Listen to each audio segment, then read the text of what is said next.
combined class of 10A1 and 10A2 both, as sir has informed me to take it, and obviously you guys have less or more same syllabus is going on in both of you. तो हाँ, good evening. जितने भी बच्चों ने wish किया है सबको good evening, जिन्होंने नहीं किया है उन सबको भी गुड इवनिंग बच्चों। देखिए, 10A1 में जहां तक मुझे याद है कि रिप्रोडक्शन का रिवीजन चल रहा था। हाँ सुमित, गुड इवनिंग। 10A2 में क्या चल रहा था? 10A2 का कोई बच्चा बता सकता है? If any of the 10A2 candidate can tell me what is going on in the syllabus.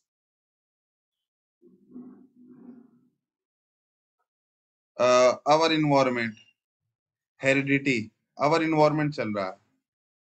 Our environment में कहाँ तक हुआ था? आवर इन्वायरमेंट में कहाँ तक हुआ था बच्चों?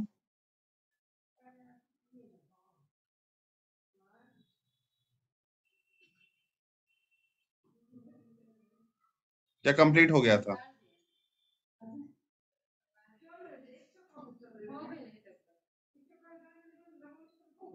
वो तो मैं करा दूंगा, हेरिडिटी मैं करा दूंगा, हेरिडिटी मैं करा दूंगा, लेकिन ये बताइए आवर इन्वायरमेंट कंप्लीट हुआ है कि नहीं हुआ? First, disclose this topic and then we will come to any other topics.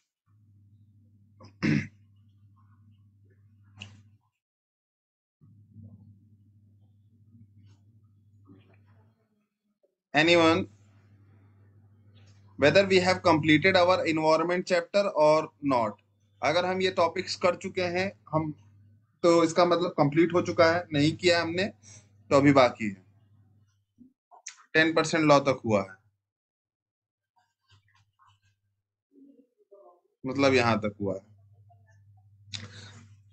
तो बच्चों एक्चुअली क्या है कि 10A1 का थोड़ा सा अलग सिलेबस चल रहा है, वो रिप्रोडक्शन का रिवीजन कर रहे हैं। 10A2 में ये अवर इन्वायरमेंट का टॉपिक चल रहा है। तो आज हम कुछ ऐसा टॉपिक ले लेते हैं रिवीजन के लिए जो दोनों लोगों के लिए कंबाइंड हो और जरूरी है।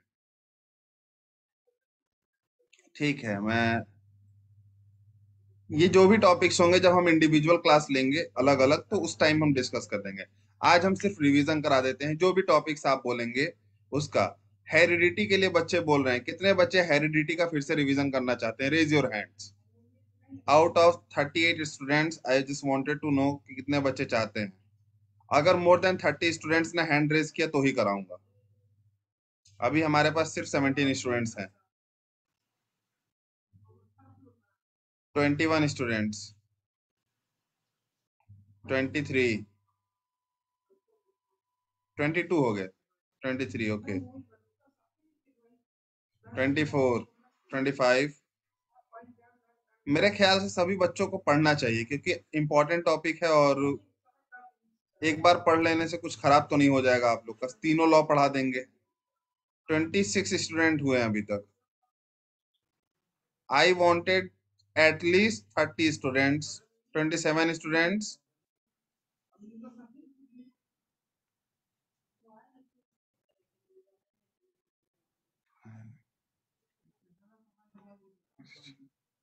बच्चे कह रहे हैं वो इजी है, अभी तो पढ़ाए, अभी तो पढ़ाए ही नहीं है। अच्छा, हेरिडिटी नहीं पढ़ाए? अच्छा अच्छा, अभी उनका हेरिडिटी हुआ ही नहीं। बच्चे कह रहे हैं रिवीजन हो जाएगा। चलो एक बार करा ही देते हैं ना रिवीजन, क्या ही है। ठीक है, मतलब स्टार्टिंग से लेके चल दे रहे हैं हम class. Okay, put your hands down everyone. 28 student तक पहुंच गए, हालांकि 30 नहीं पहुंच पाए, बट फिर भी चलो दो बच्चों का ग्रेस मार्क ले लेते हैं। Put your hands down everyone. किसी बच्चे को कोई तकलीफ तो नहीं है या कुछ? कोई कोई दिक्कत नहीं। जिन बच्चों ने नहीं पढ़ा है वो पढ़ लेंगे, जिन बच्चों ने पढ़ लिया है वो रिवीजन करेंगे। ठीक है, बिल्कुल शांत हो जाइए। अब हम स्टार्ट करते हैं। So class, heredity and inheritance. ये दो टर्म्स जनरली यूज होता है, लोग जेनेटिक्स में यूज करते हैं। हेरिडिटी का मतलब होता है एक पेरेंट्स ने अपने ऑफस्प्रिंग को, ऑफस्प्रिंग मतलब बच्चा, एक पेरेंट ने अपने ऑफस्प्रिंग को कौन से कैरेक्टर्स दिए, थ्रू थ्रू जीन्स, जीन्स के थ्रू कौन से कैरेक्टर्स दिए गए हैं एक पेरेंट्स के थ्रू प्रोजेनी में, वो हेरिडिटी कहलाता है। इनहेरिटेंस का मतलब होता है एक इंडिविजुअल ने, किसी भी एक इंडिविजुअल ने अपने पेरेंट्स से और अपने इन्वायरमेंट से क्या गेन किया है, क्या चीज क्या किया है, गेन किया है इन टर्म्स ऑफ कैरेक्टर। तो जो पेरेंट्स के थ्रू गेन किया गया कैरेक्टर है, ठीक है, वो भी इनहेरिटेंस है। और जो आपका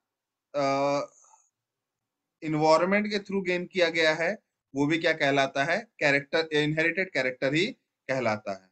ठीक है, तो इनहेरिटेड कैरेक्टर और एक्वायर्ड कैरेक्टर के फॉर्म में हम इनको इनहेरिटेंस को वो करते हैं। ये हमारा इनहेरिटेड कैरेक्टर कहलाता है जो हम पेरेंट्स से गेन करते हैं, और जो हम इन्वायरमेंट से गेन करते हैं वो हमारा एक्वायर्ड कैरेक्टर ही है बच्चों। अब ये क्वेश्चन आता है कि जो भी इंडिविजुअल होता है, हर इंडिविजुअल अपनी तरह का ही सेम इंडिविजुअल अराइज करता है। अगर आपने रिप्रोडक्शन पढ़ा है, अगर आपने रिप्रोडक्शन पढ़ा है तो आपको ये चीज बताया गया था कि रिप्रोडक्शन का मतलब यही होता है कि जहां पर एक ऑर्गेनिज्म अपनी ही तरह का दूसरा ऑर्गेनिज्म क्या कर दे, अराइज करे। तो उसको हम कहते हैं रिप्रोडक्शन। तो ये जो चीज है वो सोचने वाली है कि एक ऑर्गेनिज्म किस तरीके से अपनी ही तरह का एक नया ऑर्गेनिज्म अराइज कर पा रहा है या बर्थ दे पा रहा है। कुछ तो ऐसा है, कुछ तो ऐसा प्रेजेंट है उसके सेक्स सेल में जो एक बॉडी बना रहा है, कंप्लीट बॉडी बना दे रहा है। ठीक है, कोई तो सीक्रेट फॉर्मूला है उसके सेल में जो क्या बना दे रहा है, कंप्लीट बॉडी बना दे रहा है अपनी तरह ही, इंडिविजुअल्स की तरह। ठीक है, तो सेक्स सेल को जब हमने खोल के देखा है, किसी भी सेल को खोल के देखते हैं तो उसके अंदर कोड्स होते हैं। ये जो कोड्स होते हैं ये हर ऑर्गेनिज्म में अलग अलग होते हैं। ठीक है, तो जिस ऑर्गेनिज्म का जैसा कोड होता है उसके अंदर वैसा ही कैरेक्टर या वैसा ही वो बनता है आगे चल के। तो जो पेरेंट अपने बच्चे को अराइज करेगा, वो पेरेंट अपनी ही तरह का कोड देता है, अपनी ही तरह का क्या देता है, कोड देता है, जिसकी वजह से उसका बच्चा जो होता है वो उसी की तरह बॉडी एक्वायर करता है। जैसे हाथी का बच्चा हाथी बनता है, कुत्ते का बच्चा कुत्ता बनता है, घोड़े का बच्चा घोड़ा बनता है। अब बच्चों मेरा क्वेश्चन ये है कि जो बच्चा बन रहा है क्या सिर्फ एक ही पेरेंट के एक्वायर्ड कैरेक्टर से बन रहा है, एक्वायर्ड सेल से बन रहा है, दो पेरेंट के अलग अलग सेल के कॉम्बिनेशन से बन रहा है?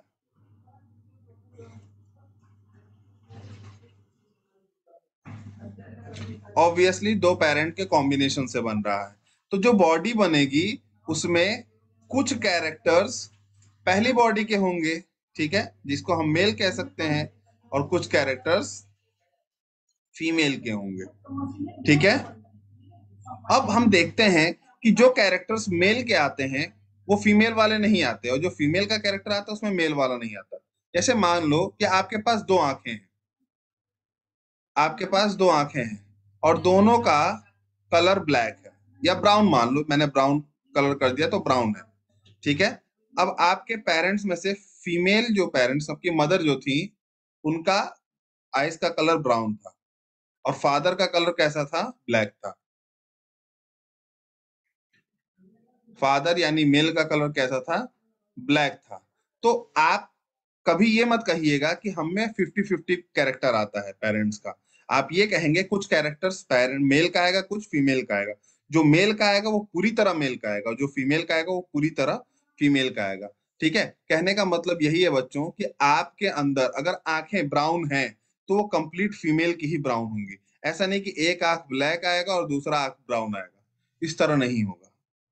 ठीक है, कि मम्मी का एक कैरेक्टर आ गया, एक पापा का कैरेक्टर आ गया। ठीक है। अब जिन बच्चों ने ये चैप्टर पढ़ रखा है उनको पता होता है, उनको पता होगा कि जब कैरेक्टर डिसाइड होता है उस समय जीन्स देखे जाते हैं, उस समय जीन्स देखे जाते हैं। जो जीन क्या होता है बच्चों, जो जीन डोमिनेंट होता है वो अपना कैरेक्टर शो करता है। अब मान लो नोज वाला जीन है, नोज वाला जीन, हाँ वही चीज है अंकित। तो अब मान लो नोज वाला जीन फादर का डोमिनेंट है, मदर का नहीं है, तो बच्चे का नोज कैसा होगा, फादर की तरह होगा या मदर की तरह होगा?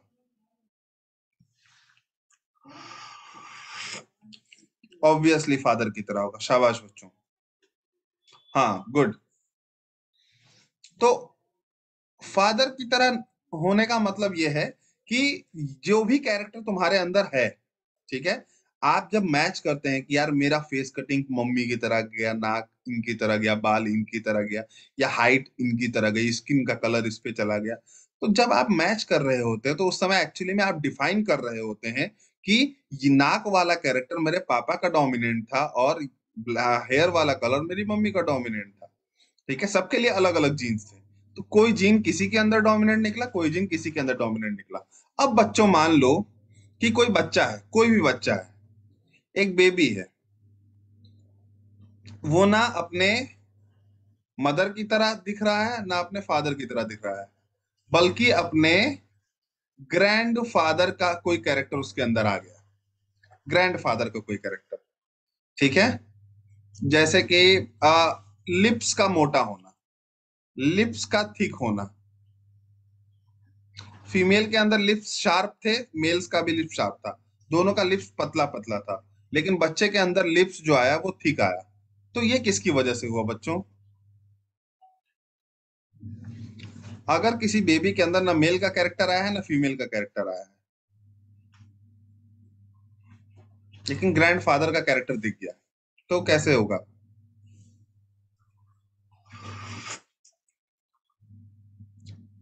जीनोटाइप से ठीक है, जरूरी नहीं है सिर्फ पेरेंट्स पे हो, ठीक है। फादर की वजह से क्योंकि उसमें ग्रैंडफादर का भी कैरेक्टर है, ओके दिव्यांश।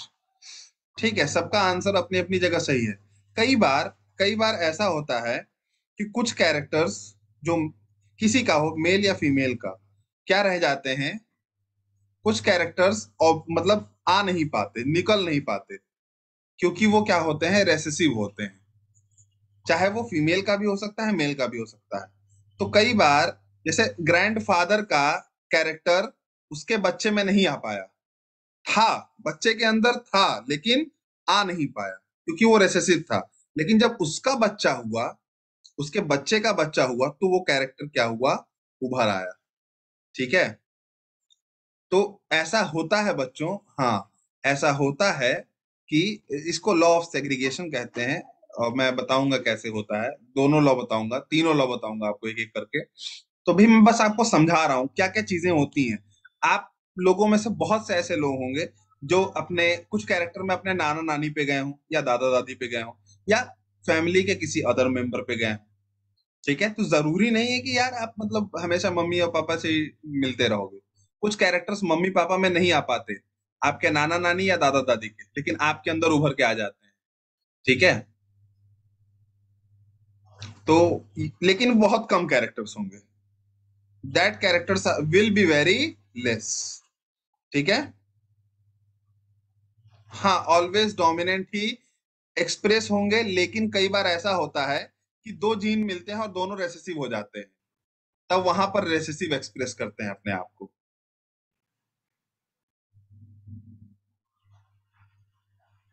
ऐसा कोई कैरेक्टर जो फादर मदर से आना जरूरी ही है, जनरली ब्लड ग्रुप मानते हैं, ब्लड ग्रुप फादर मदर से आना जरूरी है। हालांकि वो भी एकदम कंफर्म नहीं होता है। ठीक है, कैरेक्टर सब फादर मदर से ही आ रहा है आपके अंदर, सब का सब, लेकिन फादर मदर की तरह आना जरूरी नहीं है। All character that you are getting, they are they all are from your parents, but it should be or should not be like your parents, ये हो सकता है। अब हम आते हैं चैप्टर पे बच्चों। इस चीज को, ये सब जो बातें मैंने अभी की, ये बातें क्योंकि आप थोड़ा बहुत जेनेटिक्स जानते हैं, पढ़े हैं, तो आपको पता है। ये चीज पहली बार ग्रेगर जॉन मेंडल ने, हाँ हो सकता है अदिति, तो ग्रेगर जॉन मेंडल ने ये चीज एक्सपेरिमेंटली प्रूव किया कि ऐसा ऐसा चीज होता है। उन्होंने अपने एक्सपेरिमेंट को करने के लिए पी प्लांट लिया, एक पौधा लिया मटर का, और उसके ऊपर इन्होंने एक्सपेरिमेंट किया जेनेटिक्स का, जिसमें इन्होंने ये बताने की कोशिश की कि एक पेरेंट अपनी तरह का ही बच्चा क्यों अराइज करता है, और दो पेरेंट्स मिलकर के जब बच्चा अराइज करते हैं तो किसका कैरेक्टर जाता है, फादर का जाता है या मदर का जाता है, या अगर दोनों का नहीं गया है, ग्रैंड फादर का चला गया है, तो किस तरीके से जा सकता है। ठीक है, ग्रेगर जॉन मेंडल ने ऑलमोस्ट हर चीज उन्होंने क्या कर दी, क्लियर कर दी अपने 3 लॉ में। तो सबसे पहला क्वेश्चन है बच्चों, ग्रेगर जॉन मेंडल ने पी प्लांट ही क्यों नहीं लिया, इंसान क्यों नहीं लिया, या दूसरा कोई प्लांट क्यों नहीं लिया? Why he has taken p plant only?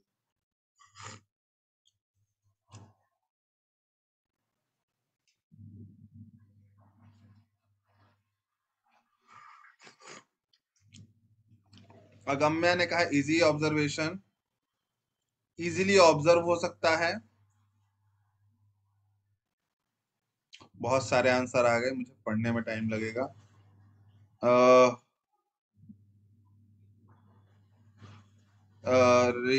अच्छा, शिखर ने भी यही जवाब दिया, रिया ने लेस टाइम स्पैन, ठीक है। अगली जनरेशन आने में टाइम कम लगता है, human life span is long, ठीक है। अ, सुमित ने भी यही कहा है, नंबर ऑब्जर्वेशन। अर्णव ने भी यही बात कही है। अमृत, अमृत ने बोला हर जगह अवेलेबल है, अवेलेबल एवरीवेयर, ठीक है, गुड।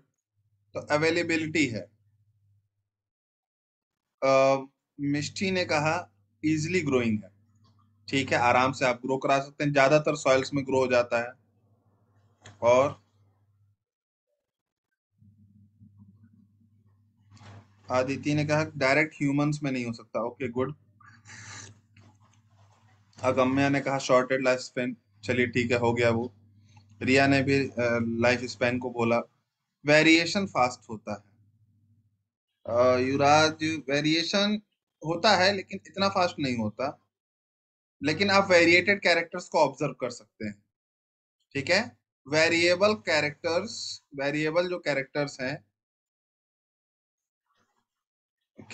हैं उनको आप देख सकते हैं, और ज्यादा number of variable characters, 7 variable characters हैं इनके अंदर। बहुत सारे आंसर्स आ गए हैं। करिश्मा ने सेल्फ पॉलिनेशन बोला, वेरी गुड। सेल्फ पॉलिनेटेड है क्योंकि बाइसेक्सुअल होता है, तो पॉलिनेशन के लिए इधर उधर नहीं जाना पड़ता है इनके लिए। इजीली अवेलेबल है, कंट्रास्टिंग ट्रेड्स मतलब वेरिएबल कैरेक्टर्स हैं, कंट्रास्टिंग, वो भी गुड अनुभव। दिव्यांशु ने ऑल सीजन, सारे सीजन में मिलता है, डिजीज रेजिस्टेंट होता है, इजिली ऑब्जर्वेबल, ठीक है। दिव्यांशु ने कहा इनका एक पॉइंट ले लेते हैं, हर सीजन में अवेलेबल है, ऑल सीजन में अवेलेबिलिटी है, हालांकि हमने लिखा था, और डिजीज रेजिस्टेंट है, चलिए ये भी लिख लेते हैं, डिजीज रेजिस्टेंट है। शिखर ने कहा है दे show their character in less time, ठीक है। सार्थिक दे आर सेल्फ पॉलिनेटिंग, ठीक है। क्रॉस सेल्फ दोनों हो सकता है, easily available less time in new generation. हाँ आपका आंसर सही है युवराज, बट उसको थोड़ा सा एलेबोरेट करेंगे तब सही होगा। बाइसेक्सुअल हो गया, चलिए। इट इज सेल्फ फर्टिलाइजिंग, हाँ ठीक है। मोर डाइवर्सिटी, चलो ठीक है, ये भी वेरिएबल कैरेक्टर में आ जाएगा। लेस और मोर और बाकी सारे आंसर इन्हीं की तरह हैं, ठीक है, सबका मैंने पढ़ लिया। एक बच्चे ने, अर्णव ने कहा सस्ता होता है, चलो ठीक है, सही है। शॉर्ट लाइफ साइकिल, ठीक है, हो गया, ठीक है बच्चों, ठीक है। ओ इतने सारे मैसेजेस आ गए थे, इतने सारे मैसेज आप लोगों ने किए। फराज ने कहा सिंपल स्ट्रक्चर, ठीक है। तो बच्चों पी प्लांट के इतनी सारी खूबियां इन लोगों ने बता दी, ठीक है। एक चीज जो सबसे जरूरी थी बताना, वो ये था कि उस समय माइक्रोस्कोप नहीं था, और इन दैट केस दो चीजें बहुत जरूरी थी। माइक्रोस्कोप नहीं होने पर जब कोई एक्सपेरिमेंट किया जाता है, तो उस एक्सपेरिमेंट में जो रिजल्ट होना चाहिए, जो भी आप एक्सपेरिमेंट कर रहे हो उसका जो रिजल्ट होना चाहिए, वो बहुत क्लियर कट होना चाहिए। और पी प्लांट में बहुत क्लियर कट रिजल्ट्स आपको मिल रहे थे। दूसरी चीज है बच्चों, जो आप बच्चों ने बताया है वो चीज, कि ये हर जगह पे क्या है, एक्सेप्टेबल है, अवेलेबल है। अगर इनके एक्सपेरिमेंट को किसी को भी, मेंडल ने जो एक्सपेरिमेंट किया था उसको किसी को भी अगर एग्जामिन करना था, तो वो आराम से अपने यहाँ पी प्लांट लेके कर सकता था, क्योंकि पी प्लांट हर जगह ही अवेलेबल होता है, लेस और मोर। तो अवेलेबिलिटी हर जगह है, ये बच्चों ने बताया।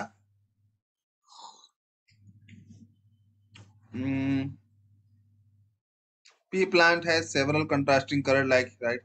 हाँ लिख सकते हैं अंकित। तो बच्चों अब इनके पास सेवन सेवन कंट्रास्टिंग ट्रेट्स थे, सेवन कंट्रास्टिंग ट्रेट्स थे जिसके ऊपर एक्सपेरिमेंट किया गया। कंट्रास्टिंग का मतलब होता है अपोजिट, ट्रेट्स का मतलब होता है कैरेक्टर।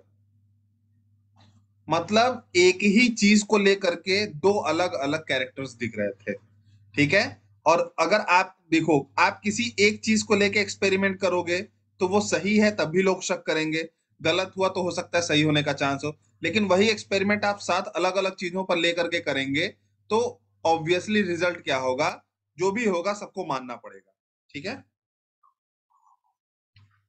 जैसे मान लो मैंने सात बच्चों को लिया, सेवन चाइल्ड्स को लिया, ठीक है। और एक म्यूजिक है, कोई भी म्यूजिक है, जिसको क्लेम किया जा रहा है कि इस म्यूजिक को सुनने के बाद बच्चे सो जाते हैं।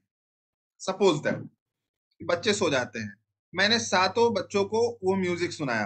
अब सात में से छह बच्चे अगर सो गए, तो इसका मतलब वो म्यूजिक सच में अपनी बात प्रूव कर रहा है, अगर छह बच्चे भी सो गए तो मेंडल ने सात कैरेक्टर लिए और सातों कैरेक्टर पे अपना लॉ प्रूव करना चाहा, और उन्होंने प्रूव करके दिखाया कि हाँ सातों कैरेक्टर पे मेरा लॉ प्रूव हो रहा है। तो जिसको नहीं मानना है वो भी मानेगा। फिर भी इनके लॉ को नहीं माना गया, स्टार्टिंग में इनके लॉ को नहीं माना गया। एनी टू रीजंस बच्चों, कोई दो रीजन बता सकते हैं जिससे वजह से इनके लॉ को नहीं माना गया।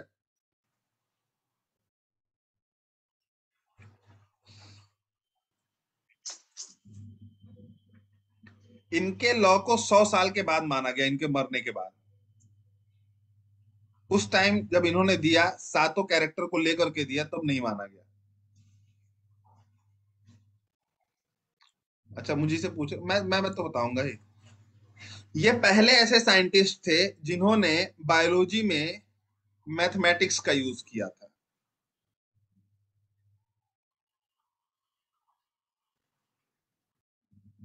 हाँ सुमित ने, मिष्टी ने भी बिल्कुल सही आंसर दिया। ठीक है, वो भी एक रीजन है। मैथमेटिक्स का यूज जल्दी किसी को हजम नहीं हुआ, ठीक है, जिसकी वजह से।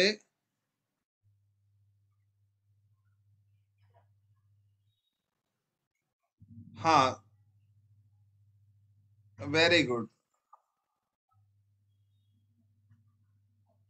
क्या दिव्यांश, गुड, हाँ दिव्यांश ने बिल्कुल सही बोला। जो भी उनका एक्सपेरिमेंट था, जो भी उनके एक्सपेरिमेंट्स थे, वो ऑब्जर्वेबल तो थे, लेकिन जो टर्म्स वो यूज किया करते थे, जैसे वो टर्म्स यूज कर रहे हैं फैक्टर, फैक्टर का मतलब जीन होता है, वो दिखाई नहीं दे रहा है, लोगों को वो दिख नहीं रहा कि यार वो है कहाँ। जो जो कर रहे हैं बता रहे हैं वो सही तो दिख, बाहर से तो सही दिख रहा है, अंदर से जीन क्या है, जीनोटाइप क्या होता है, जेनेटिक फैक्टर्स क्या होते हैं, कौन सी चीज किस में पास हो रही है, कहाँ पास हो रही है, दिखाओ तो सही। और माइक्रोस्कोप था नहीं कि वो दिखा पाए वो चीज, ठीक है।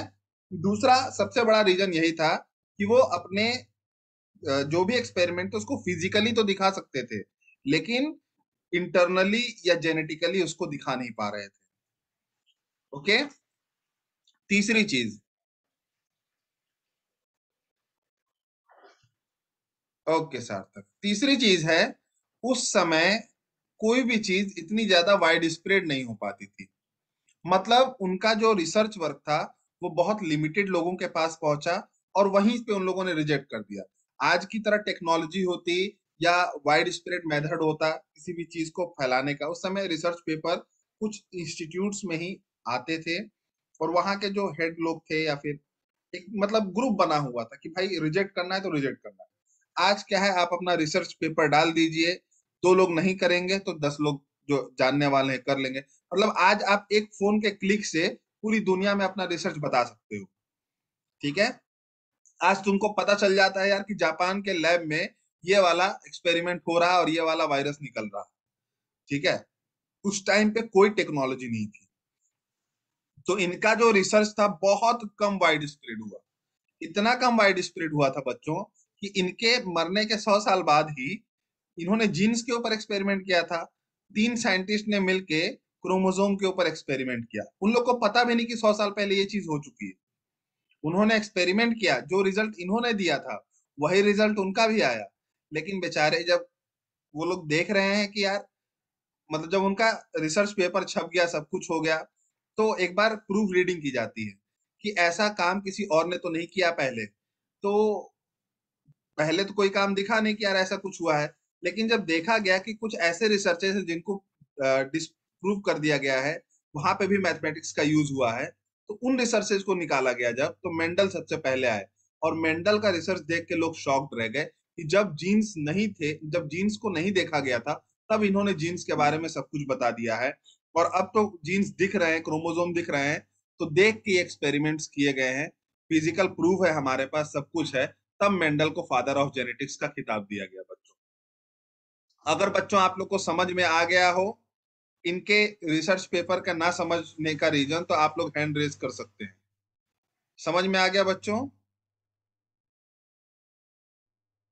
Only 10 students. क्या बच्चों को हैंड रेज करना नहीं आता क्या? मुझे तो ऐसा लगता है कभी कभी अगर मैं पूछ दूं कि आप में से कितने बच्चे इंसान नहीं हो, तो मतलब इंसान हो, जानवर नहीं हो, हैंड रेज करो, तब भी मुझे लगता है कि पूरे के पूरे 39 स्टूडेंट्स नहीं रेज करेंगे हैंड। चलिए फिलहाल तो 32 स्टूडेंट्स ने हैंड रेज कर दिया। कई बार ऐसा होता है कि बच्चे फोन रख के सामने और कुछ और काम कर रहे होते हैं। चलिए ठीक है बच्चों, put your hands down everyone. इसमें से कुछ बच्चे ऐसे हैं जो बहुत बहुत ही ज्यादा एक्यूरेट आंसर दे रहे हैं, and basically I like the way they are actually explaining the their answers reasons, और ये बहुत अच्छी बात है। मैं लास्ट टर्न पे भी शायद बोला था, पता नहीं बोला था कि नहीं, but you guys are so good because at your level we are not up to that accuracy। हमें कॉन्फिडेंस और रीजंस दोनों की बहुत कमी थी, और आप लोगों के अंदर जो कॉन्फिडेंस अभी आ रहा है, ठीक है, I am feeling very proud कि मैं ऐसे बच्चों को पढ़ा रहा हूँ या पढ़ा पा रहा हूँ। ओके बच्चों, put your hands down everyone.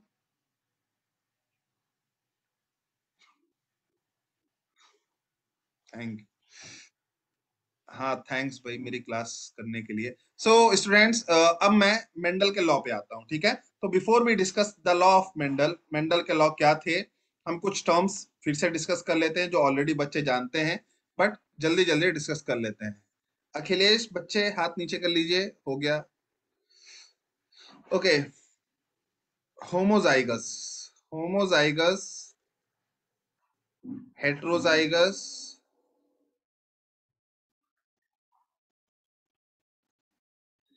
Allele, F1 and F2 generation, selfing, cross, genotype, phenotype,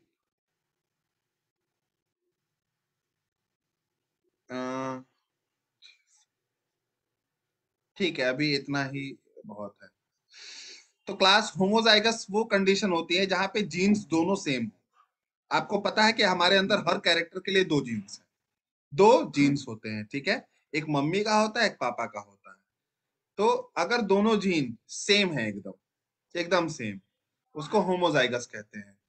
और अगर ये टर्म यूज हो रहा है pure line homozygous, if the term is using as pure line homozygous, तो इसका मतलब मम्मी के अंदर पापा के अंदर भी यही जीन था, बच्चे के अंदर भी यही है, और मम्मी पापा के भी मम्मी पापा में भी यही जीन था।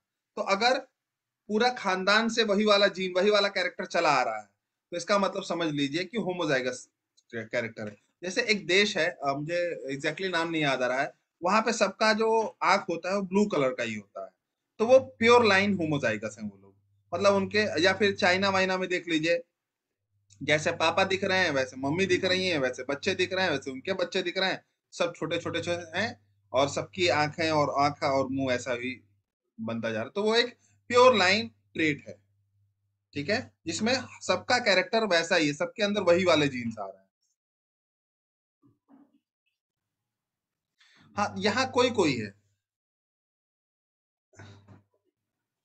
हाँ, और शिखर कह रहा कोई भी किसी का बच्चा उठा लेता है चाइना में। अरे ऐसा नहीं है, वो लोग पहचान लेते हैं अपने बच्चों को, हम नहीं देख पा रहे हैं ना। हेट्रोजाइगस में क्या होता है बच्चों? हेट्रोजाइगस में दोनों जीन्स अलग अलग टाइप के होते हैं, कैरेक्टर सेम है लेकिन जीन्स उसके लिए अलग अलग होंगे, ठीक है। तो हेट्रोजाइगस में एक सिंपल सी कंडीशन है, एक जीन डोमिनेंट होगा और एक जीन रेसेसिव होगा, ठीक है। अब मान लो कोई कोई एक कैरेक्टर है, कोई भी एक कैरेक्टर है, जैसे लीफ का कलर है, लीफ का कलर जनरली क्या होता है? ग्रीन होता है। लीफ का कलर जनरली क्या होता है बच्चों? ग्रीन होता है, ठीक है। तो इट इज जनरली ग्रीन। तो अगर मान लो इसके अंदर दूसरा जीन आएगा तो उसका कलर क्या हो जाएगा? येलो हो जाएगा। इसका कलर क्या हो जाएगा? येलो हो जाएगा। तो ग्रीन कलर है या फिर येलो कलर है, दो कैरेक्टर्स हो गए ना। जनरल, इन जनरल लीव्स में यही दो कलर होते हैं, ठीक है। तो अगर दो अलग अलग तरह के, लिसन केयरफुली, अगर दो अलग अलग तरह के आपको जीन मिल रहे हैं एक ही कैरेक्टर को रिप्रेजेंट करने के लिए, तो that means the condition is known as heterozygous, ठीक है। जीन का पेयर में होना, किसी भी कैरेक्टर के लिए एक जीन का पेयर में होना क्या कहलाता है? एलील कहलाता है। जीन की pairing is known as alleles. हाँ, good. F1 and F2 generation, F1 generation जो होता है, किसी भी दो इंडिविजुअल, लिसन वेरी केयरफुली, किसी भी दो इंडिविजुअल के बीच में क्रॉस होने से जो पहली जनरेशन आती है उसको F1 कहते हैं। और F1 में जितने भी बच्चे, जैसे F1 में 3 इंडिविजुअल्स आए हैं, F1 में 3 इंडिविजुअल्स आए, अब इनमें से किसी दो के आपस में ब्रीडिंग कराने से जो जनरेशन आएगी उसको हम F2 जनरेशन कहते हैं बच्चों। ये फर्क बहुत जरूरी है समझना, ठीक है। किसी दो इंडिविजुअल में क्रॉस कराने से जो पहली जनरेशन आती है वो F1 जनरेशन है, और F1 इंडिविजुअल के ही बच्चों में ब्रीडिंग कराने से जो अगली जनरेशन आएगी, ठीक है, वो क्या होगी? F2 होगी, ठीक है। तो F1 के बीच में अगर हम किसी भी तरह के क्या कराते हैं, क्रॉस कराते हैं, so you will get F2 generation. Hopefully आप लोग को ये F1 F2 क्लियर हो गया होगा, क्योंकि हमें अभी आगे पढ़ना है। हाँ, interbreeding of F1 is F2।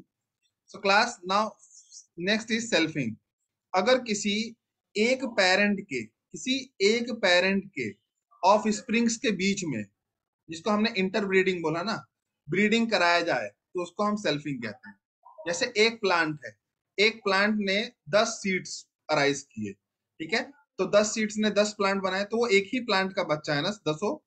अब वो 10 में आपस में किसी में पॉलिनेशन होकर अगला बच्चा बन जाए, तो this condition is known as selfing.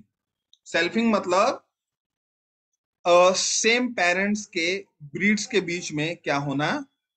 Interbreeding होना is known as selfing. Next is cross. Cross जो होता है बच्चों, क्रॉस में सिंपली क्या होता है? दो अलग अलग पेरेंट्स के, दो अलग अलग इंडिविजुअल्स के बीच में क्रॉस होना, ठीक है। जैसे एक पेरेंट्स के ये बच्चे हैं, दूसरे पेरेंट्स के कोई और बच्चे हैं, अब इन दोनों के बीच में अगर क्रॉस करा दिया जाए ठीक है, और कोई नया ऑफ स्प्रिंग बने, this is known as cross. ठीक है, तो इंटरब्रीडिंग एमंग सेम सेम क्या कह सकते हैं, ऑफ स्प्रिंग्स, और इसमें interbreeding among different of spring from different parents. F1 के बच्चों में भी F1 के बच्चों में जो हुआ है वो क्या था, वो सेल्फिंग था। और F1 बनाने के लिए जो हुआ था वो क्या था बच्चों, इसमें दो अलग अलग पेरेंट्स लिए थे ना हमने। तो F1 किससे बना, सेल्फिंग से या क्रॉस से? बच्चों जल्दी आंसर दीजिए, F1 is made from selfing और cross? Very good Apurv, Shikhar, Amrit, Agamya, Vivek, नहीं निहारिका नहीं, नहीं नहीं रिया नहीं, Apurva good, Kangana good, Agamya good, हाँ विवेक का हाँ दिव्यांश ठीक है। नहीं दिव्यांश, मैंने F1 की बात की, F1 कैसे बना। रागिनी गुड, सार्थक नहीं, युवराज नहीं, करिश्मा सुमित ठीक है, अमन नहीं, राहुल नहीं, निहारिका अब आपने हाँ ठीक है अब सही है, रितिका ठीक है, हाँ दिव्यांश अब ठीक है, निहारिका ठीक है, युवराज ओके, प्रज्ञा, दिव्यांशु, युवराज, राहुल, अमन ठीक है। So this is the F1 is the result of cross. F1 is the result of cross and F2 is the result of selfing. ठीक है, if you understood this you will easily understand about selfing and cross. Next is condition is genotype. Genotype इसको बोलते हैं बच्चों, जो बच्चे के अंदर जो कैरेक्टर जेनेटिकली प्रेजेंट है, बच्चा देखने में कैसा है ये डिपेंड नहीं करता। जैसे मान लो, हाँ, एक ऑर्गेनिज्म का जो जेनेटिक कंपोजिशन होता है उसको हम जीनोटाइप बोलते हैं। What are the gene genetic combination present in an individual for a character is known as their genotype. जैसे मान लीजिए आपके मम्मी का जो नोज है वो खड़ा है और पापा का जो नोज है वो थोड़ा सा चिपटा हुआ है, ठीक है, मतलब थोड़ा सा शॉर्ट है। तो आपका नाक खड़ा हो गया, आपका नाक क्या है, खड़ा है, मतलब इलोंगेटेड है थोड़ा सा, वो शॉर्टेड नहीं है, तो या ब्लंटेड नहीं है। तो आपके अंदर जीनोटाइप क्या होगा, आपके अंदर जीनोटाइप क्या होगा बच्चों? दोनों नोज के दोनों कैरेक्टर्स होंगे जीनोटाइप में, या सिर्फ जो एलोंगेटेड वाला नोज है वो होगा?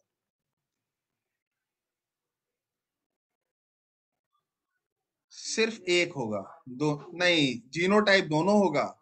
जीनोटाइप का मतलब ये, तुम बाहर से कैसे दिख रहे हो डिपेंड नहीं करता है, तुम्हारे अंदर जेनेटिक कॉम्बिनेशन किसका है। तो जेनेटिक कॉम्बिनेशन फादर का भी है और मदर का भी है। तो नोज के लिए मदर और फादर दोनों का कैरेक्टर होगा, ये जीनोटाइप है। लेकिन अगर फिनोटाइप पूछा गया कि देखने में कैसा है, तो देखने में आप मदर वाला कैरेक्टर शो कर रहे हैं, तो फिनोटाइप मदर वाला है और जीनोटाइप दोनों का है। जीनोटाइप मतलब जेनेटिक कॉम्बिनेशन। तो जेनेटिक कॉम्बिनेशन, तुम्हारे अंदर कोई भी कैरेक्टर हो कैसा भी हो, तुम्हारे अंदर जेनेटिक कॉम्बिनेशन हमेशा किसका होगा, दोनों पेरेंट्स का होगा। ठीक है, तुम्हारी आंखें कैसी भी हो देखने में, किसी भी की तरह किसकी तरह भी मिलती हो, लेकिन तुम्हारे आंखों के लिए जो जीन्स तुम्हारे अंदर है वो मम्मी का भी है और पापा का भी है। सो आपके अंदर किसी कैरेक्टर के लिए जो जेनेटिक कॉम्बिनेशन है वो जीनोटाइप है। हाँ बिल्कुल, हर बॉडी पार्ट के लिए जीनोटाइप, हर बॉडी पार्ट के लिए दोनों पेरेंट्स का होगा। फिनोटाइप किसी एक पेरेंट का होगा, और जिसका भी होगा वो कैरेक्टर उसके लिए क्या कहलाएगा, डोमिनेंट कहलाएगा। ये हम आगे पढ़ेंगे। हाँ, फिनोटाइप जिस जैसा भी आप देखने में है, इसका मतलब आपके वो कैरेक्टर्स क्या हैं, डोमिनेंट है।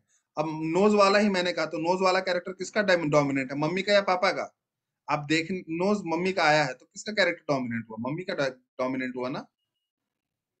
हाँ, मम्मी वाला डोमिनेंट कैरेक्टर। दो टर्म्स और छूट गए थे बच्चों, let me take the name of that terms. The very first one is monohybrid cross, monohybrid, and second one is dihybrid. ये मेंडल ने स्पेशली अपने टर्म्स के लिए यूज किया था। Good Niharika, okay, good good. Monohybrid का मतलब होता है बच्चों, अगर आप किसी एक कैरेक्टर को लेकर के, किसी एक कंट्रास्टिंग कैरेक्टर को लेकर के क्रॉस करा रहे हो, ठीक है, और जो रिजल्ट आए उसमें, वो मोनोहाइब्रिड क्रॉस है। एक कंट्रास्टिंग का मतलब क्या था यहाँ पर, कि बाकी दोनों पेरेंट्स में सारे कैरेक्टर सेम है, सब कुछ सेम है, एक कैरेक्टर बिल्कुल अलग अलग, ठीक है, तो ऐसा क्रॉस कराएंगे हम तो क्या होगा, वो मोनोहाइब्रिड। अब मैं अगर आपको एग्जांपल दूं तो 7 कंट्रास्टिंग ट्रेट्स हैं, 7 कंट्रास्टिंग ट्रेट है पी प्लांट के अंदर।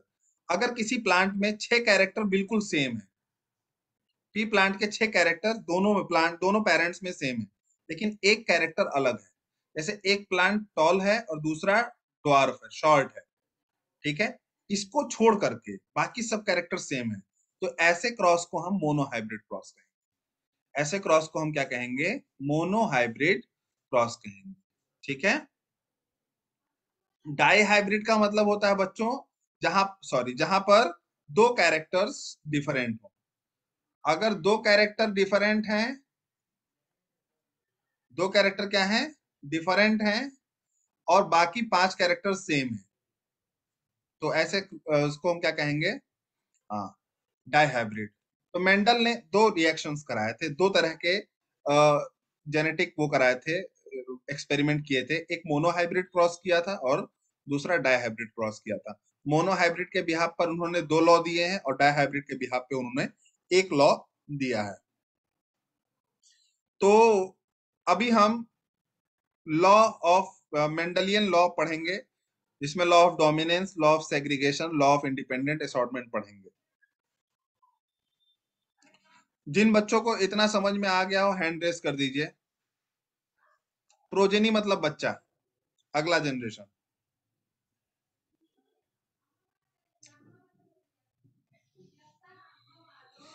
तो 38 स्टूडेंट में से सिर्फ 28 स्टूडेंट को समझ में आया, ये भी कमाल है। अच्छा, 29 को समझ में आया,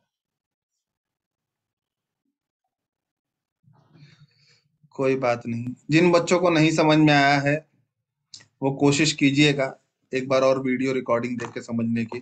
फिर भी नहीं समझ में आए तो दोस्तों से कोशिश कीजिएगा, फिर भी नहीं समझ में आए तो फिर मेरे से पूछ लीजिएगा, व्हाट्सएप नंबर तो होगा ही। 28 बच्चों ने, ठीक है बच्चों, पुट योर हैंड्स डाउन।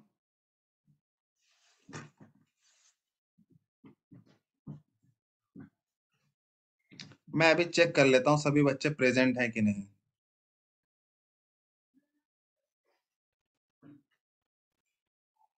कितने बच्चों का मुंह इंसान की तरह दिखता है, हैंड रेस कीजिए।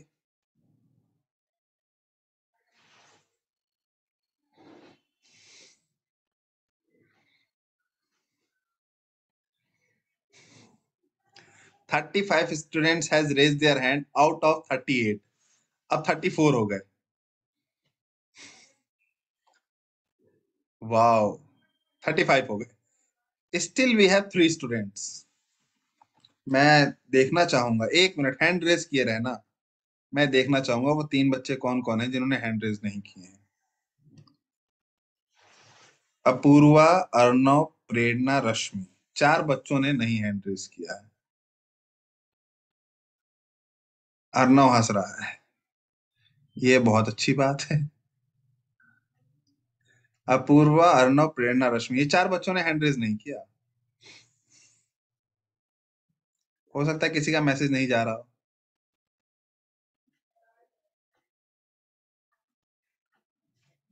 चलिए ठीक है बच्चों, मैं बस यही चेक करना चाह रहा था क्या इस बात पे भी बच्चे हैंड रेस कर पा रहे हैं पूरा कि नहीं।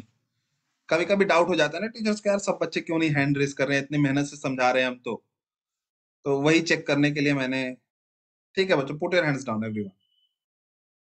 हाँ, मुझे भी लग रहा है ये क्लास में आए फिर कहीं धीरे से निकल लिए ये बच्चे।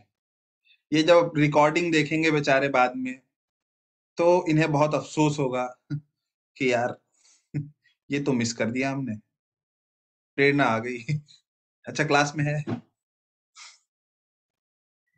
ठीक है, मेरे पीछे इतने। हाँ, अभी बच्चे ने मैसेज किया है, प्रेरणा ने किया कि सर हम हैं, बस हैंड रेज नहीं किया था। ठीक है बच्चों, put your hands down everyone please. Let me हाँ let me start law of dominance.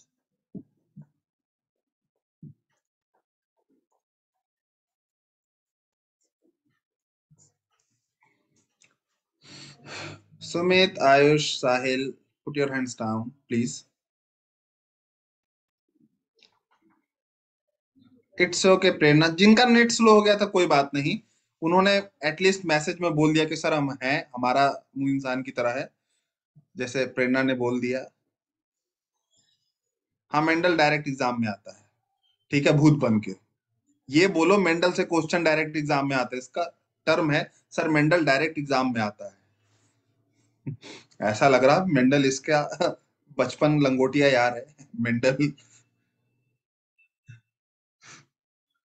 चलिए चलिए ठीक है, मेंडल से क्वेश्चन आता है, मेंडल के लॉ से पढ़िएगा उसको. ठीक है, सो लॉ ऑफ डोमिनेंस में क्या था, मेंडल ने दो प्लांट्स लिए थे जो क्या थे, प्योर लाइन थे, प्योर लाइन होमोजाइगस थे. एक प्लांट टॉल था और दूसरा प्लांट ड्वार्फ था. ठीक है, ये एक मोनोहाइब्रिड क्रॉस है. इसका मतलब इस कैरेक्टर को छोड़ के बाकी सारे कैरेक्टर दोनों पी प्लांट में क्या थे, सेम थे. एक बस छोटा था और एक बड़ा था, बाकी सबका फ्लावर का कलर वैसा ही था, लीफ का कलर वैसा ही था, पॉड का शेप वैसा ही था, जो मटर के दाने होते हैं. ठीक है, वो सीड जिसको बोलते हैं, सीड का कलर भी वैसा ही था, सीड का शेप भी वैसा, सब कुछ सेम था, बस यही एक डिफरेंस था. तो ये मोनोहाइब्रिड क्रॉस है. प्योर लाइन है, इसका मतलब ये जो टॉल प्लांट लिया था इन्होंने, इसका बाप भी टॉल था, इसका दादा भी टॉल था, इसका दादा का दादा भी टॉल था, इसका पूरा खानदान टॉल था. इसी तरह जो डॉर्फ लिया उन्होंने, उसका सारा जनरेशन ऊपर तक मतलब 4-5 जनरेशन तक उन्होंने चेक किया, सबके सब क्या थे, डॉर्फ थे. ठीक है, ये इसलिए इन्होंने किया कि मान लो देखने में टॉल हो, अंदर इसके अंदर जीन डॉर्फ वाला भी हो. ठीक है, तो फिर जीन तो दिख नहीं रहा उस टाइम, उस टाइम तो माइक्रोस्कोप है ही नहीं, तो कैसे पता लगेगा. तो एक जनरेशन मैक्सिमम, अगर एक कोई भी इंडिविजुअल मैक्सिमम 3 जनरेशन तक सेम कैरेक्टर एग्जिबिट कर रहा है, 3 जनरेशन तक सेम कैरेक्टर एग्जिबिट कर रहा है, तो इसका मतलब क्या है, वो प्योर लाइन हो गया. क्या है, प्योर लाइन हो गया. 3 जनरेशन में उसने कहीं भी चेंजिंग शो कर दी, तो इसका मतलब उसके अंदर कोई जीन छुपा हुआ था जो बाद में दिखा. अगर 3 जनरेशन तक नहीं दिखा तो फिर इसका मतलब वो जीन है ही नहीं उसमें. तो उन्होंने 4-5 जनरेशन तक ये चीज ऑब्जर्व की. अंकित कह रहा है जैसे मैं टॉल हूँ. अच्छा, हाँ. तो शुभम कह रहा है आपके पीछे इतने सारे बुक्स, अरे ये बैकग्राउंड है ऐसे ही. ठीक है, जूम में ऑप्शन दिया था मैंने लगा लिया, ऐसा थोड़ी है. मेरे पीछे दीवार हुई पड़ी है यार ऐसे, मैंने लगा लिया ऐसे फायदा उठाकर जूम का. हाँ, इफेक्ट है. मैं बहुत ईमानदार टीचर हूँ, मैं हर चीज बिल्कुल क्लियरली बोल देता हूँ कि हाँ भाई ये चीज फेक है, मतलब फेक है. So class, he has taken pure line homozygous breed, one is tall another one is dwarf. Now दोनों क्या करेंगे, दोनों का आपस में क्रॉस कराया जाएगा. क्रॉस क्यों कराया गया, क्योंकि ये अलग पेरेंट से है, ये अलग पेरेंट से है. दोनों का क्रॉस कराया गया, क्रॉस ब्रीडिंग कराएगी दोनों के बीच में. तो जब भी जब भी कोई इंडिविजुअल, याद रखिएगा ये टर्म्स मेरे जो मैं बोल रहा हूँ, जब भी कोई इंडिविजुअल ब्रीडिंग में पार्टिसिपेट करता है तो वो अपने रिप्रोडक्टिव सेल से पार्टिसिपेट करता है. और जब भी कोई रिप्रोडक्टिव सेल बनाता है तो दो में से कोई एक ही जीन आता है. जैसे दो में से कोई एक ही जीन आएगा, इसी तरह इसके दो में से भी कोई एक ही जीन आता है. ठीक है, तभी तो दोनों मिल करके एक कंप्लीट पेयर बनाएंगे. जैसे मान लो आपकी मम्मी है, आपके मम्मी के अंदर भी दो पेयर होगा, आप उनके मम्मी पापा का. तो आपकी मम्मी ने अगर आपके आईज के लिए दो जीन दिए होते और पापा ने भी दो जीन दिए होते, तो आपके अंदर तो टोटल 4 जीन आ जाते, तो तुम्हारे पास 4 आंखें होती. सोचो दो को और तुम कहाँ एडजस्ट कर. तो वही चीज है, 4 आंखें तो चलो मान लो एडजस्ट कर भी लेते, 32 दांत की बजाय 64 दांत आ जाते, 64 टीथ, वो कहाँ लगाते हैं. ठीक है, तो बड़ी दिक्कत हो जाती. तो यही सारी चीजें वो कंगना कह रही पीछे आंखें लगाएगी ये पीछे। तो बच्चों कहने का मतलब है इसी को बैलेंस करने के लिए कि मेरे अंदर भी दो ही रहे, मेरे पेरेंट्स के अंदर भी दो रहे और हमारी अगली जनरेशन में भी दो ही रहे, पेयर में ही रहे जीन्स। इसीलिए पेरेंट्स जब सेक्स सेल्स बनाते हैं तो वो एक ही जीन देते हैं ताकि एक मेल पेरेंट का जाए और एक फीमेल पेरेंट का जाए और दोनों क्या हो, कंबाइंड हो जाए। तो इसी तरह टॉल वाले जो पी प्लांट था उसने कोई एक जीन दिया।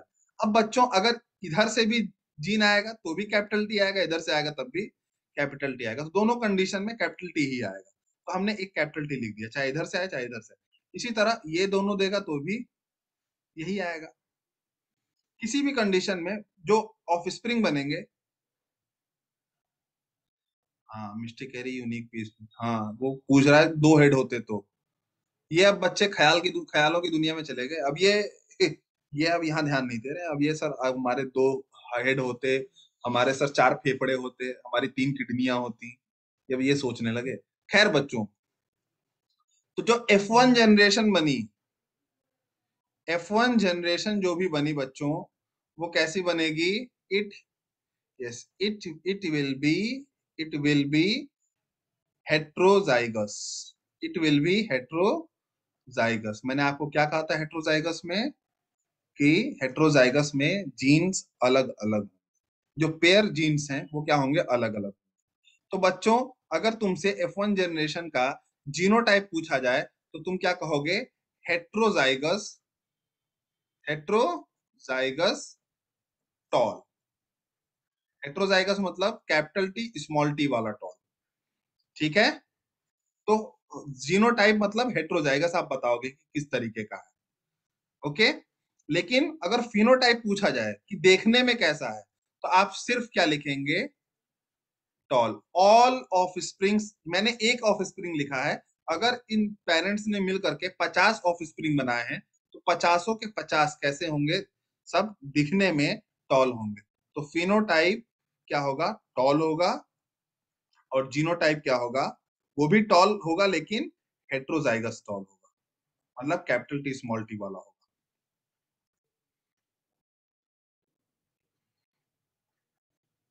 सो क्लास,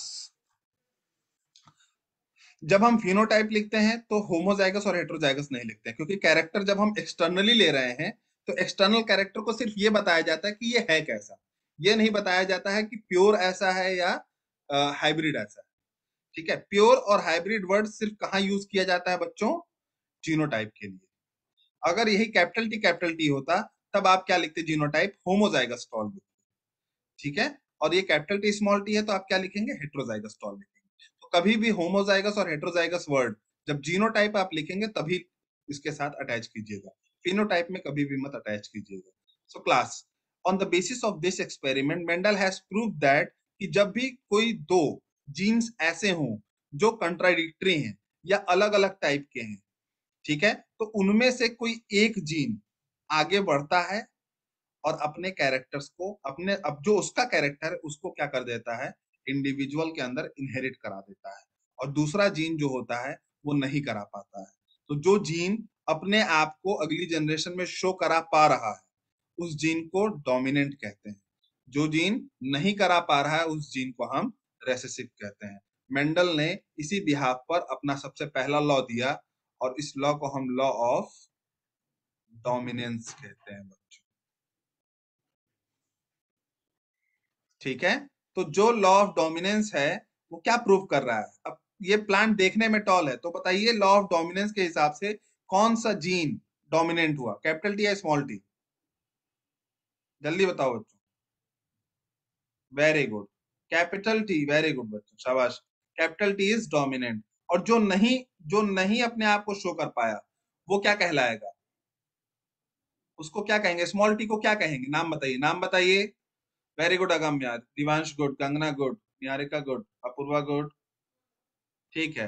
हाँ Shikhar, T is equal to recessive. T क्या होगा? रेसेसिव जीन होगा। आज के लिए इतना रहने देते हैं। अगर 10A2 में मैं यही आगे बढ़ाऊंगा, 10A1 अगर चाहेगा तो मैं इसी का रिवीजन करा दूंगा। बाकी आप लोगों की मर्जी। अगले टर्न पे मिलते हैं। Happy birthday. मेरा रोज ही बर्थडे मना लेते हैं बच्चे। ऐसे कैसे बर्थडे? नहीं। चलो ठीक है बच्चों, आराम करो।